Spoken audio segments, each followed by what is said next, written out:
every wave you have ever seen, something is watching. The ocean covers more than 70% of our planet. It holds 97% of Earth's water.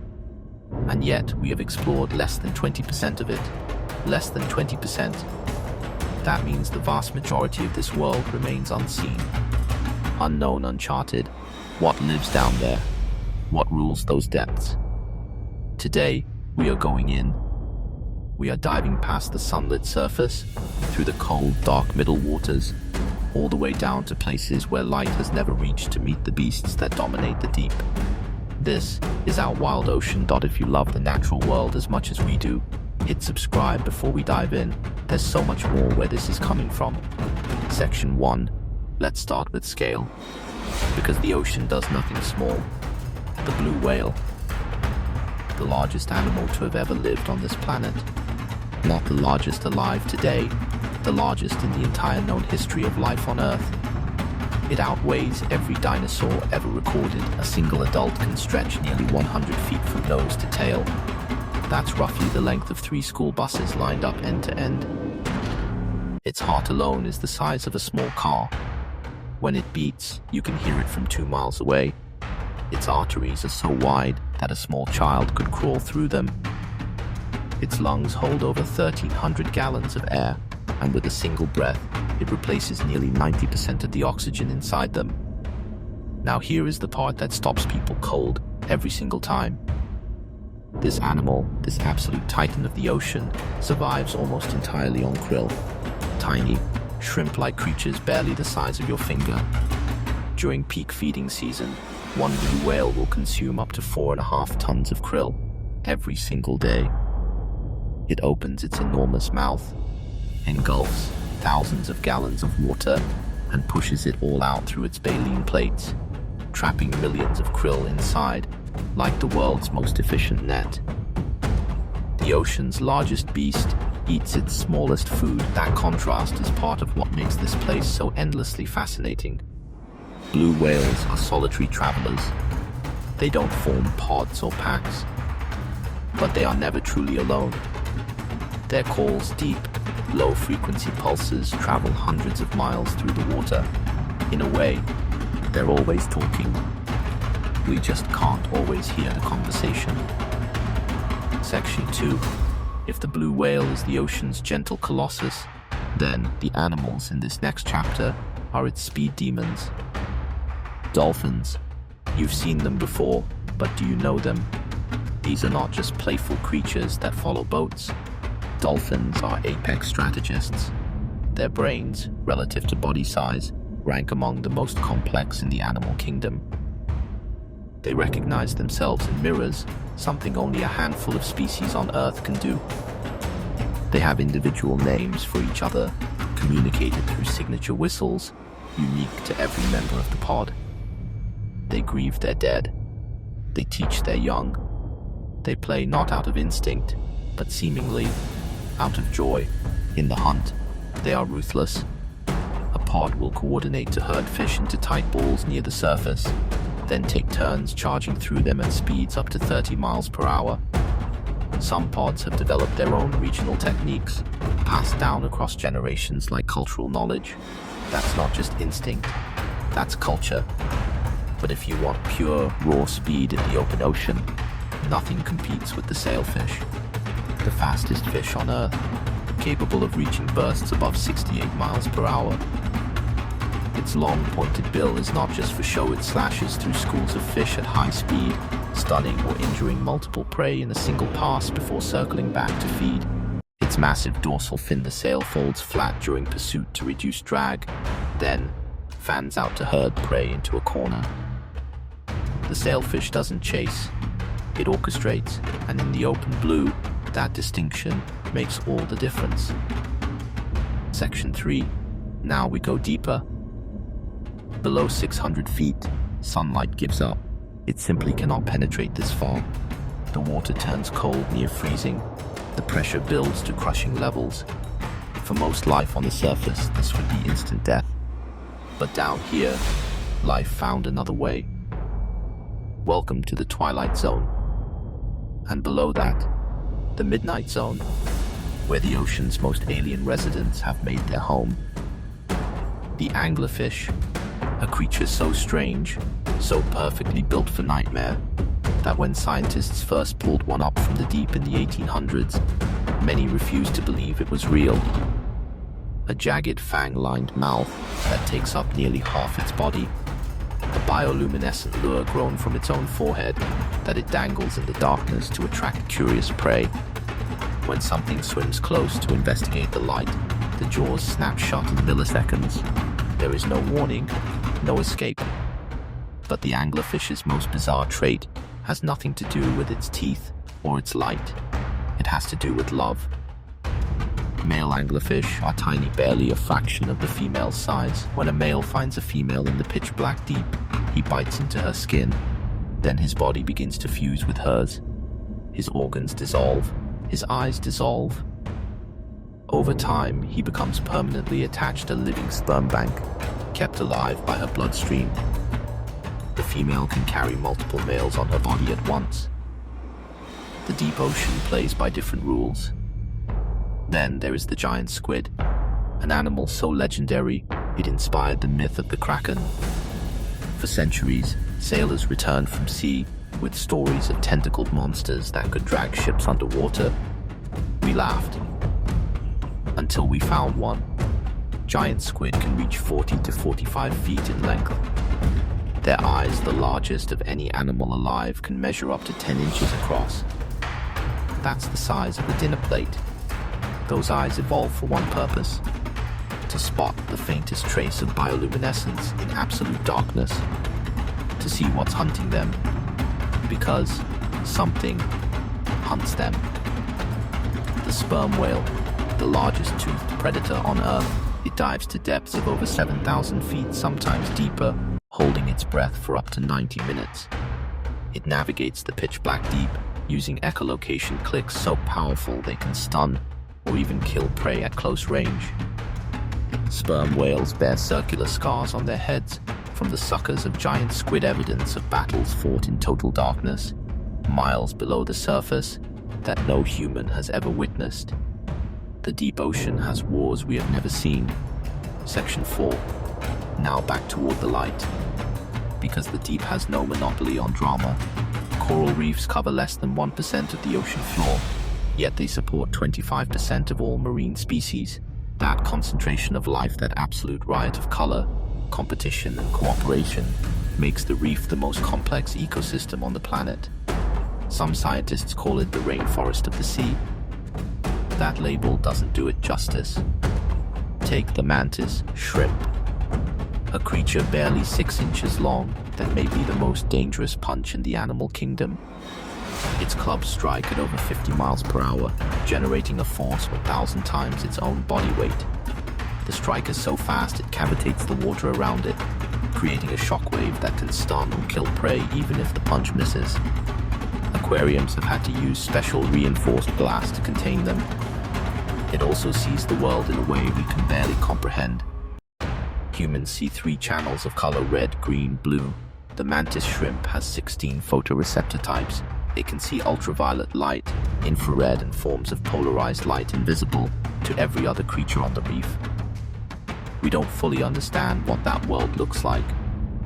We may never know. Then there is the moray eel, a predator built for one thing: the ambush. It hides in crevices in the reef, motionless for hours, waiting. When prey moves within range, it strikes with not one jaw but 2. Moray eels have a second set of jaws inside their throat, called pharyngeal jaws, that shoot forward to grab prey and drag it inward, like something from a science fiction film. Except it's real, and it lives in warm water near some of the most popular snorkeling beaches on Earth. And the reef, shark, the ocean's constant janitor. Misunderstood, overhunted, and absolutely essential. Without reef sharks, the prey populations they control would explode, overgraze the reef, and collapse the entire system. The shark doesn't just belong on the reef depends on it. Section 5. Out past the reef, the ocean opens up into something else entirely. No cover, no coral, no hiding place, just blue in every direction. This is where the ocean's most elite hunters operate. The yellowfin tuna. A body so perfectly hydrodynamic it makes a torpedo look inefficient. It can maintain speeds of 45 miles per hour in short bursts. Its pectoral fins retract flush against its body to reduce drag. Its eyes are positioned to give near 360-degree vision. It is warm-blooded, unusual for fish, which means it can operate at full speed in cold water where other fish slow down. In the open ocean, being slow is a death sentence. The yellowfin tuna never slows down. And then there is the mako shark, the fastest shark on the planet. Bursts exceeding 40 miles per hour, a tail shaped almost identically to a tuna's convergent evolution. Two completely unrelated species arriving at the same perfect design through the same brutal pressure, survive or be left behind. The mako hunts tuna. It is one of the only predators on Earth fast enough to do so. It leaps clear out of the water during pursuit, sometimes 20 feet into the air, with the raw momentum of a deep water chase. And above all of them, the great white shark, up to 20 feet, over 2 tons. Teeth serrated like steak knives, arranged in multiple rows, continuously replaced throughout its life. 6 highly tuned sensors, including electroreception, the ability to detect the electrical field generated by a beating heart. The great white doesn't just smell blood in the water, it feels you before it sees you. But here is what most people don't know. The great white shark is not a mindless killer. It is curious. It investigates before it attacks. Most encounters with humans result in a single exploratory bite, the shark assessing whether this strange creature is worth pursuing. In most cases, it decides it isn't. The great white is an apex predator 400 million years in the making. It does not need to be feared. It needs to be understood. Section 6. We've talked about size, about speed, about weaponry. Now let's talk about the thing that may matter most out here. Intelligence. The orca, often called the killer whale, is not a whale at all. It is the largest member of the dolphin family, and it may be the most cognitively complex predator in the ocean. Orcapods have cultures. Each family group has its own dialect, a specific set of calls and click patterns that identify them. Pods in the same region may not share a single call in common, despite living in the same water. They pass these vocalizations from mother to calf, generation after generation, for thousands of years. When researchers compare the dialects of orcapods, they can trace the lineages like a spoken family tree. Their hunting techniques are equally staggering. Different orca populations have developed completely different strategies, and they teach them. In the Antarctic, some pods use synchronized wave washing, swimming in formation to create a wave that flips ice floes and knocks seals into the water. In the North Pacific, resident pods have learned to follow fishing vessels and steal halibut off the lines, a technique that emerged in the 1980s and spread across entire populations within years. They have been documented teaching their young to intentionally beach themselves to grab sea lions off the shoreline, a technique requiring precise timing, exact body angle, and the ability to thrash back into the water before becoming stranded. Mothers guide their calves through the process for years before allowing them to attempt it alone. The orca is not operating on instinct. It is thinking, planning, teaching. If there is a mind in the ocean that most resembles our own, this is it. Section 7. Here's the part we can't skip. The ocean is not invincible. Every creature we have met today, the blue whale, the great white, the orca, the reef shark, every single one is under pressure. Pressure that comes from us. Ocean temperatures are rising. Coral reefs, those ecosystems supporting a quarter of all marine life, are bleaching at rates that were unimaginable 30 years ago. Over half of the world's coral has been lost in the past century. Not slowly, rapidly, within a single human lifetime. Plastic enters the ocean at a rate of roughly 11 million metric tons every year. It does not disappear.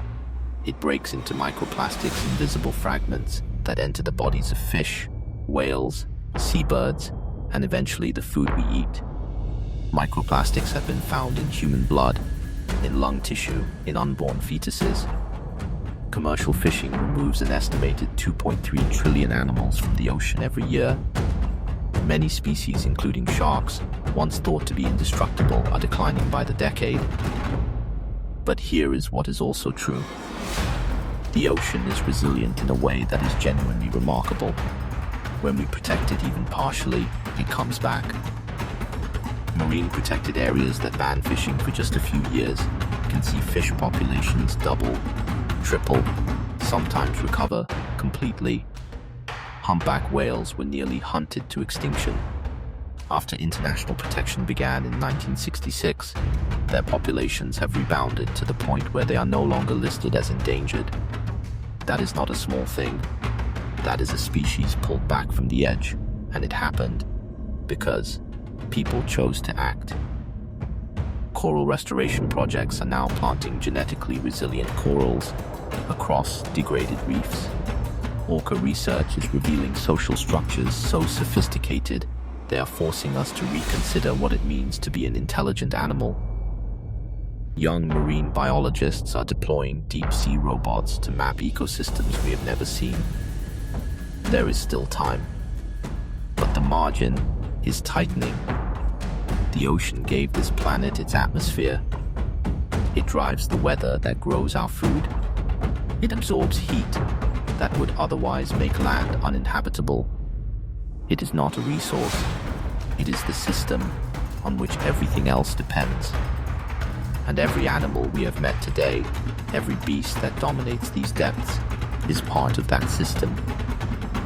Remove them, and the system fails. Protect them, and the system holds. Outro, the ocean is not just wild. It is alive in ways we are only beginning to understand. From the deepest trench to the sun-drenched surface, from the slowest filter feeder to the fastest open ocean predator, from an anglerfish navigating the dark to an orca teaching her calf to hunt, this world has been here for billions of years, long before us. And with the right choices, it will be here long after us too.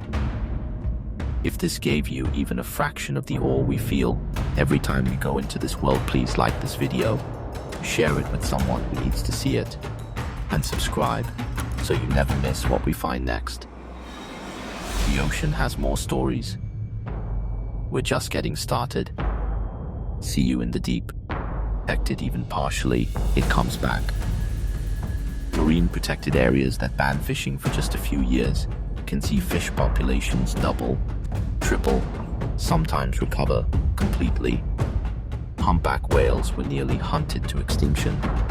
After international protection began in 1966, their populations have rebounded to the point where they are no longer listed as endangered. That is not a small thing. That is a species pulled back from the edge, and it happened because people chose to act. Coral restoration projects are now planting genetically resilient corals across degraded reefs. Orca research is revealing social structures so sophisticated they are forcing us to reconsider what it means to be an intelligent animal. Young marine biologists are deploying deep-sea robots to map ecosystems we have never seen. There is still time, but the margin is tightening. The ocean gave this planet its atmosphere.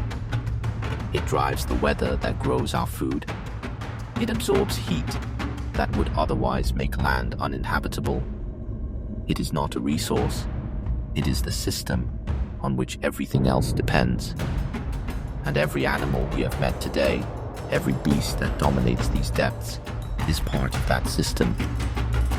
Remove them, and the system fails. Protect them, and the system holds. Outro, the ocean is not just wild. It is alive in ways we are only beginning to understand. From the deepest trench to the sun-drenched surface, from the slowest filter feeder to the fastest open ocean predator, from an anglerfish navigating the dark to an orca teaching her calf to hunt, this world has been here for billions of years, long before us. And with the right choices, it will be here long after us too. If this gave you even a fraction of the awe we feel every time we go into this world, please like this video, share it with someone who needs to see it, and subscribe so you never miss what we find next. The ocean has more stories. We're just getting started. See you in the deep.